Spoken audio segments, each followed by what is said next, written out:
Ok. Eu não sei se eu digo bom dia ou boa tarde. Boa alguma coisa, né, pessoal? Então, né, temos que falar alguns pontos principais da nossa matéria para a prova de amanhã. Então, vocês viram aí que eu dividi alguns itens principais dentro do nosso conteúdo que nós tínhamos trabalhado aqui no curso, né? Então, para vocês lembrarem que, enfim, então lá no nosso edital, a gente sabe que o edital de processo é extenso, mas vamos tentar focar em algumas coisas principais. Primeiro, gente, o que vai cair para vocês lá, então, que está previsto no edital, é a questão das prisões. Então, vocês sabem que nós vamos ter as prisões cautelares dentro do nosso conteúdo. Então, lembrando, tá, gente? Com relação às prisões cautelares, nós temos 3 tipos de prisões, tá, que são chamadas de cautelares porque elas são provisórias, elas ocorrem antes da sentença condenatória. Qual é a primeira prisão que nós temos que é chamada de prisão provisória cautelar? Né?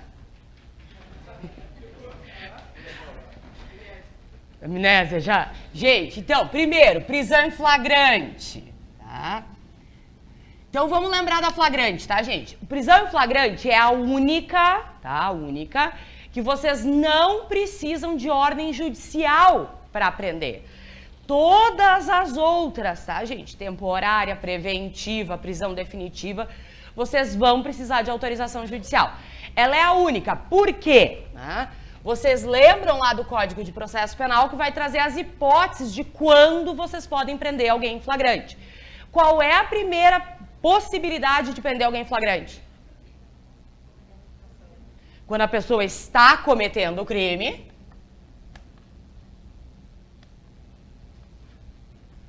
Segunda hipótese. Alguém falou aí. Acabou de cometer. Agora, vem as outras 2 possibilidades, porque esse aqui é o chamado flagrante próprio, né? Aí vem as 2 outras, tem o flagrante impróprio e o flagrante presumido. Quando que a gente vai chamar de flagrante impróprio? Qual é a terceira possibilidade de prender alguém em flagrante? Em perseguição logo após. Lembrem dessa palavrinha. Perseguição logo após, tá, gente? Porque é assim que vocês vão diferenciar da outra possibilidade. Então, em caso de perseguição, logo após a prática da infração penal, em situação que faça presumir que seja a pessoa que cometeu o crime. E a última possibilidade de prender alguém em flagrante é quando? Logo depois. Então, a última possibilidade vai dizer logo depois do crime, né, depois da prática, só que essa última possibilidade exige mais uma coisa, é logo depois com o quê? O que eu tenho que encontrar a pessoa junto? Instrumentos ou objetos do crime. Se você encontrar ela logo depois e ela não tiver com nada, você não pode prender em flagrante. Então, se tiver perseguição, aí logo após. Não interessa ela tá segurando alguma coisa ou não. Pensa, esfaqueia alguém, não precisa tacar a faca. Agora, se deu logo depois, aí sim, tá, gente? Tem que estar na posse dos instrumentos ou objetos do crime, tá? Então, as 4 possibilidades de prender alguém em flagrante hoje. Preso a pessoa em flagrante, a gente direciona ela lá para a delegacia, chega lá na delegacia, nós vamos fazer o quê? O auto de prisão em flagrante. Gente, lá no auto de prisão em flagrante, quem que vocês vão ouvir? Quem que o delegado ou o escrivão vai ouvir lá na delegacia? Ninguém. O condutor, quem prendeu, né, galera? Testemunhas. E aí, por fim, a pessoa presa. Pergunto, está tudo no Código de Processo. E se eu não tenho nenhuma testemunha que viu a prisão? O que a gente faz? Houve testemunhas ou não? Vai ouvir testemunhas. A ideia é, gente, se vocês não têm testemunhas da prisão, vocês vão ouvir 2 testemunhas da condução. Então, é assim, ninguém viu você prendendo em flagrante. Aí, mas viram uma pessoa carregando, vocês estão entendendo? Você pega 2 que viram levando e ouve, então, essas 2 pessoas. Então, é testemunhas do fato, da prisão em si, se não tiver 2 testemunhas da condução. Aí, não se esqueçam, tem que comunicar, a hora que você prendeu em flagrante, quem que a gente tem que comunicar imediatamente? Juiz, Ministério Público, estão lembrando?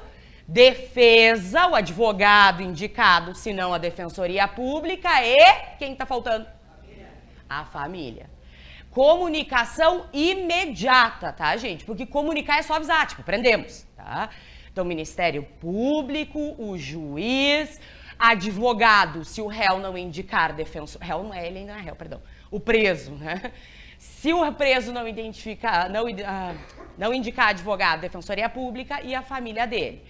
Agora, existe um prazo para encerrar esse auto de prisão em flagrante.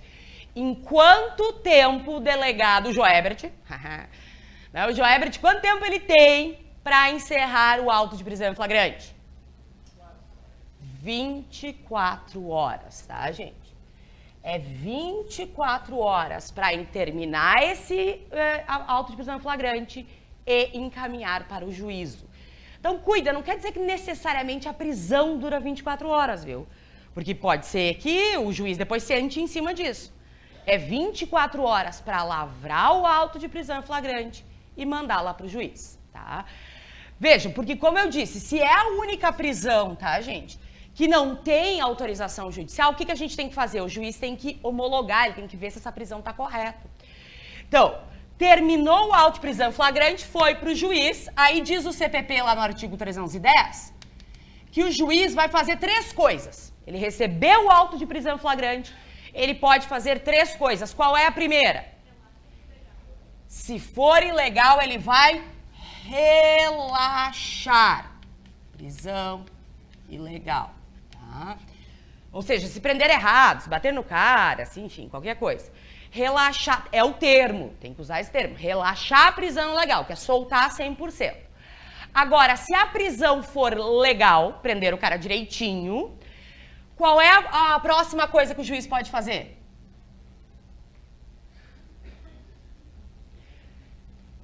Converter em quê? Em prisão preventiva. Então, chegou lá o auto, ele disse, olha, essa prisão foi feita correta, essa prisão é flagrante, vou homologar ela e posso converter em prisão preventiva. A gente já vai ver as hipóteses de preventiva. Ou, se não for hipótese de preventiva, o que ele vai fazer? Vai dar o quê?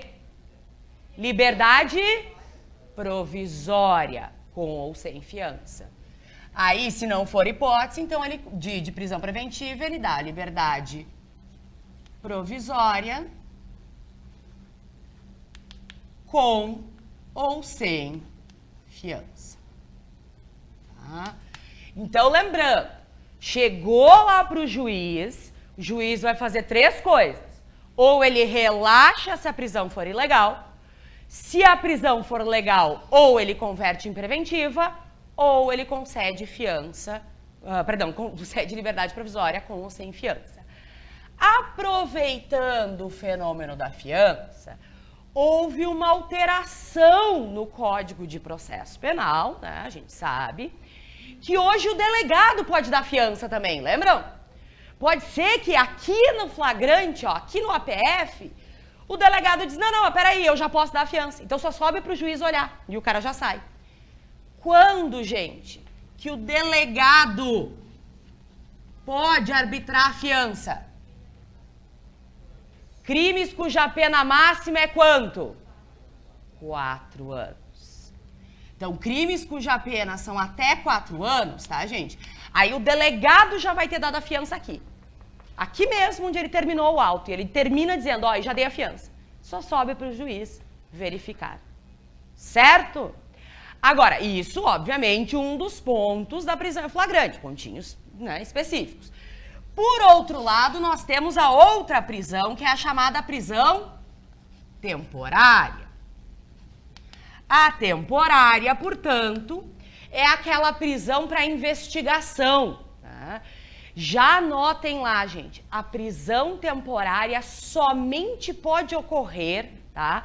Somente em sede de inquérito policial.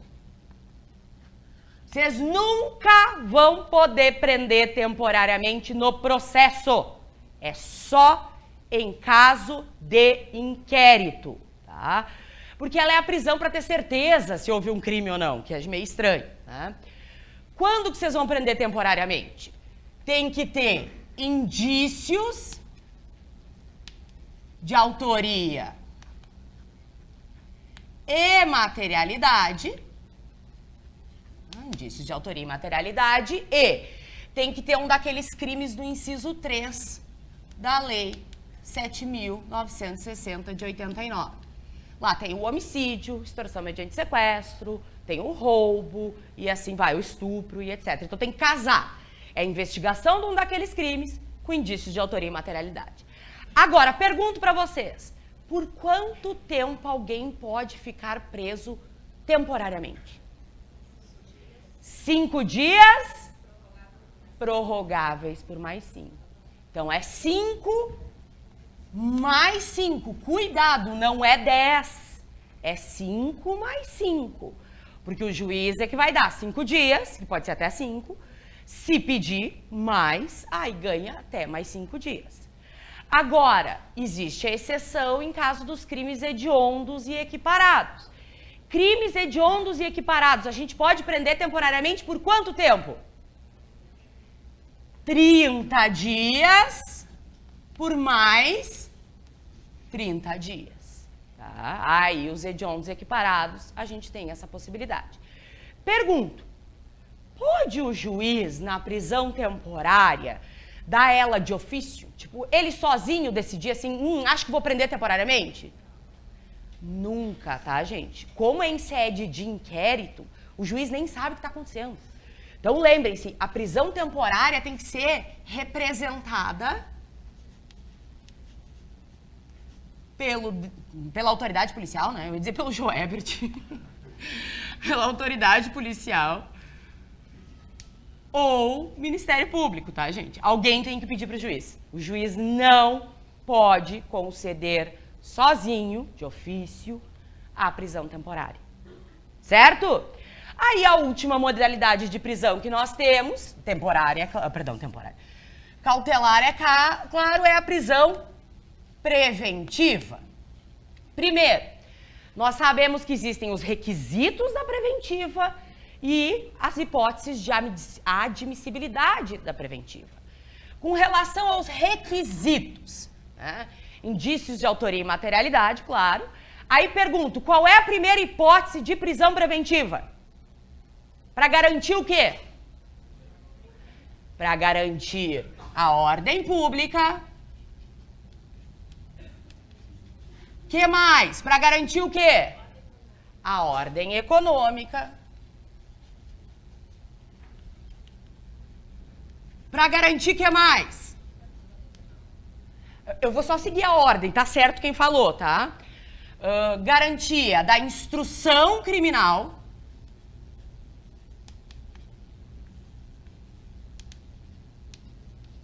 Ou aplicação da lei.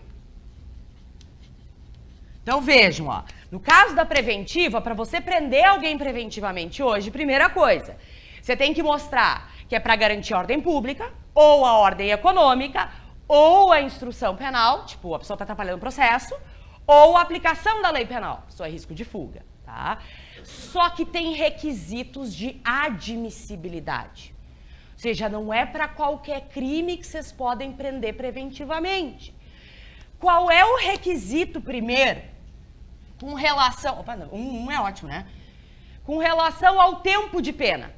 Qual é o mínimo de pena para eu poder prender preventivamente? superior a 4 anos. Tá? A pena tem que ser superior a 4 anos. Ou seja, gente, tipo assim, ó, furto, a pena é de 1 a 4. Se eu for pega num furto, né, em flagrante, por exemplo, eles não vão poder converter em preventiva. Mesmo que eu esteja atrapalhando o processo, vocês estão me entendendo? Porque a pena é de 1 a 4. Para preventiva tem que ser superior a 4 a pena máxima para poder decretar. Segundo, pena superior a 4 anos ou reincidente em crime doloso. Cuidado que é doloso, viu? O que quer dizer isso? Suponha que me pegaram naquele furto que eu falei pra vocês. A pena não ultrapassa 4, mas eu já cometi um furto, já fui condenada mês passado. Como eu sou reincidente, aí pode prender preventivamente. E o último requisito de admissibilidade, que tem lá a ver com uma outra legislação. Quando ainda que eu posso prender preventivamente? Descumprimento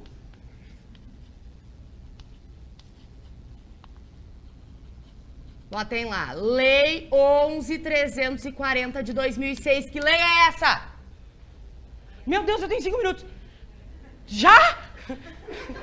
Vocês estão de brincadeira comigo. Tá, Lei Maria da Penha, lembram? Descumprimento de medida protetiva de urgência. Estão lembrando? Sim, não, mais ou menos, sim. Se descumprir a medida protetiva de urgência, tá, gente?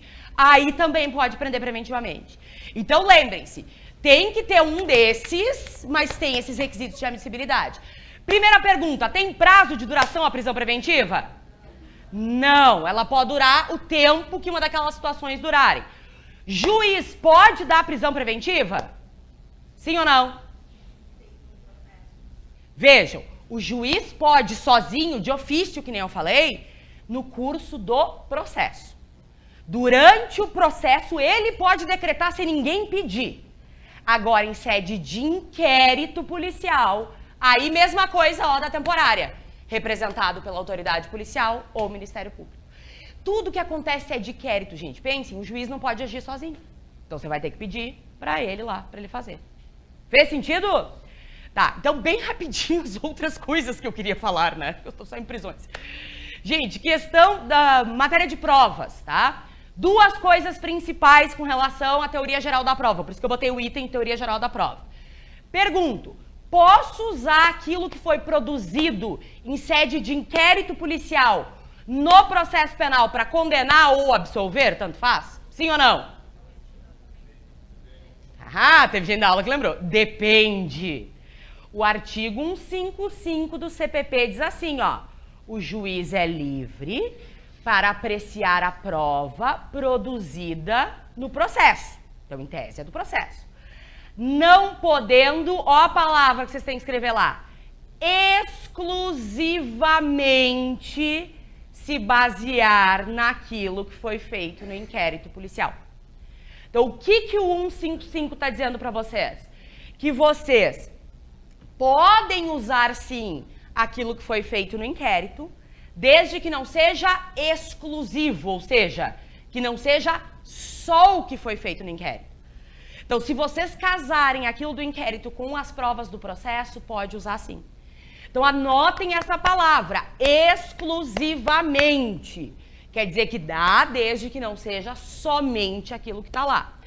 Outra coisa, provas ilícitas e provas ilícitas por derivação. A prova ilícita, posso usar no processo? Sim ou não? Não. Prova ilícita é vedada, não pode. Agora, prova ilícita por derivação, posso usar o processo? Depende. Regra geral, prova ilícita por derivação também não pode. Então, regra geral, tem exceção, tá? Regra geral, prova ilícita por derivação, não. Exceto em caso de ausência de nexo de causalidade entre a prova ilícita e essa derivada, e se for, se for provado que existiu uma fonte independente da primeira. Ou seja, a prova ilícita por derivação poderia ter sido descoberta por outra prova. Por isso que o código usa o termo fonte independente. Então anotem lá. Primeiro, se não houver nexo de causalidade. Segundo, se puder ter sido produzida por fonte independente. Aí então vocês vão poder usar a prova ilícita por derivação. Ok? Gente, com relação a procedimentos, só não se esqueçam lá, nós temos 3 tipos de procedimento comum. Procedimento comum, qual o primeiro? Ordinário. Depois nós temos qual? Sumário e sumaríssimo. Procedimento comum ordinário é para quais crimes? Pena tem que ser de 4, igual a 4 ou superior, estão lembrando? Crimes cuja pena é igual ou superior a 4, procedimento comum ordinário. Gente, crimes cuja pena for inferior a 4 e superior a 2, procedimento comum sumário. E crimes cuja pena seja igual ou inferior a 2 anos, procedimento comum sumaríssimo. A lei do juizado especial criminal. Lembraram disso? E última coisa que eu falo, então, dos recursos. Meu Deus do céu, é muito pouco tempo, os caras querem matar a gente.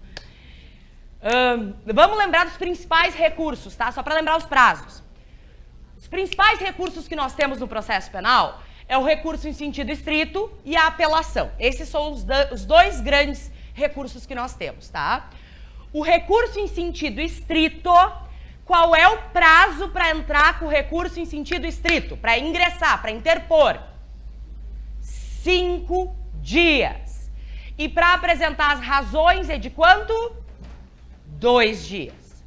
Então, 5 dias para entrar com o recurso em sentido estrito, mais 2 dias para explicar o porquê. Essa é a ideia das razões, tá? Já coloquem lá assim para vocês não esquecerem. O recurso em sentido estrito é o único que admite juízo de retratação. Escrevam isso lá. Já vi muita prova cobrar isso com relação à apelação. A apelação não admite. É só o recurso em sentido estrito que admite juízo de retratação. Que é o juiz rever a decisão. Essa é a ideia. Tá? Agora, lá na apelação, que está no 593, né? Qual é o prazo para eu entrar com a apelação? Quantos dias? 5. Gente, eu falava lá na outra turma, já falei porque na dúvida, vocês sempre chutem 5 e 8 em processo. Tá? Vocês estão na dúvida, fica com esses 2 números dentro de vocês, tá? 5 e 8. Então, 5 dias para entrar com a apelação e quantos dias para arrazoar, para dizer o porquê que você está apelando? 8. Tá? Aí é maior o prazo, 8 dias, tá? E última coisinha, eu encerro mesmo, tá? O que eu costumo ver mesmo, gente, de questão de recursos que eles perguntam é com relação ao tribunal do júri. Com aquelas sentenças que tem lá no júri. Lembra da sentença de pronúncia, impronúncia e absolvição sumária? Lembra? A pronúncia é lá no júri quando manda para os jurados decidirem, lembra? A impronúncia é quando o juiz diz assim, não sei se realmente é, então melhor não fazer nada. E na absolvição sumária ele absolve, dizendo, ó, não houve esse crime ou essa pessoa não está envolvida. Coloquem lá assim, da sentença de pronúncia cabe recurso em sentido estrito, tá? Da sentença de pronúncia, da sentença que manda para o júri, é recurso em sentido estrito. Das sentenças de absolvição sumária e impronúncia, cabe apelação, tá? Então, é muito, muito comum cair isso aí quando caem as questões de recurso. Então, da pronúncia, recurso em sentido estrito, naquele prazo 5 e 2, com o juiz de retratação, tudo que a gente viu. Da absolvição sumária e da impronúncia, tá? Aí cabe apelação, com prazo de 5 dias, com as razões de 8 dias. Ai, mas uma última coisa antes que eu esqueça. Com relação ao prazo, e aqui isso também cai bastante. Gente, questão do prazo na apelação. O artigo 598, ele coloca o seguinte, ó, que caso o Ministério Público não recorra, se ele recorreu, nós não estamos discutindo disso, mas se o Ministério Público não apelar, o assistente da acusação pode apelar. Para quem não lembra, o assistente da acusação é aquele que a família, o particular contrata, né, para ajudar lá no processo. Então, o assistente pode, só que o prazo dele é de quanto? 15 dias. E é 15 dias a contar do prazo do Ministério Público. Eu espero de coraçãozinho, que eu gosto de vocês, que não caia a contagem de prazo para vocês, tá? Mas a gente nunca sabe o dia da manhã, né? Com esse edital desse tamanho. Então, se cair lá, gente, assim, ó, vocês têm que contar primeiro os 5 dias do Ministério Público, vocês estão me entendendo? Porque é os 5 dias que ele podia recorrer. Aí, passou esses 5 dias, ele não recorreu, abre o prazo de 15, vocês estão me entendendo? E aí, os 15 dias para o assistente recorrer. Certo? Gente, agora dica geral, tá? Não, senão eles vão me chutar daqui. Cuidado nas questões de penal e processo penal. Não viajem. Sério, vocês têm uma tendência a começar a imaginar como é que teria sido aquilo na vida real. E vocês começam a pensar no cenário. Eu juro por Deus, na graduação, uma vez eu botei uma prova, que, enfim, o Lúcio e o Manuel, meu cachorro e meu gato, um matou o outro lá, e era para alegar uma legítima defesa, tá? E aí, porque os meios moderados e necessários. E um monte de gente disse que não era legítima defesa. E eu em aula assim, mas por quê? Ah, mas Mari, ele podia ter ligado pra polícia. Mas como é que ele ia ligar pra polícia? Com o celular. E eu, mas que celular? Todo mundo tem um celular. Ou seja, vocês estão me entendendo? Vocês já começaram a imaginar como é que seria ele matando o outro. Então eu teria um celular, daí eu ligaria. Não leiam além da questão. Não façam isso. Destaquem só os pontos principais. E mais, se for crimes, gente, qual a intenção? Não pensem no resultado que aconteceu, e sim qual era a intenção do agente. Porque daqui a pouco ele fez uma monstruosidade, mas o objetivo dele não era esse. E a questão conta pra vocês, fulano com o intuito de. No penal você responde pelo que você queria, e não pelo que aconteceu, vocês estão me entendendo? Então façam isso, destaquem, foquem, objetivo, assim, sem pensar no mais. Certo, meus queridos? Boa prova, tranquilidade, acreditem em vocês, porque vocês sabem o conteúdo, tá? Não se questionem, ok? Muito obrigado, gente.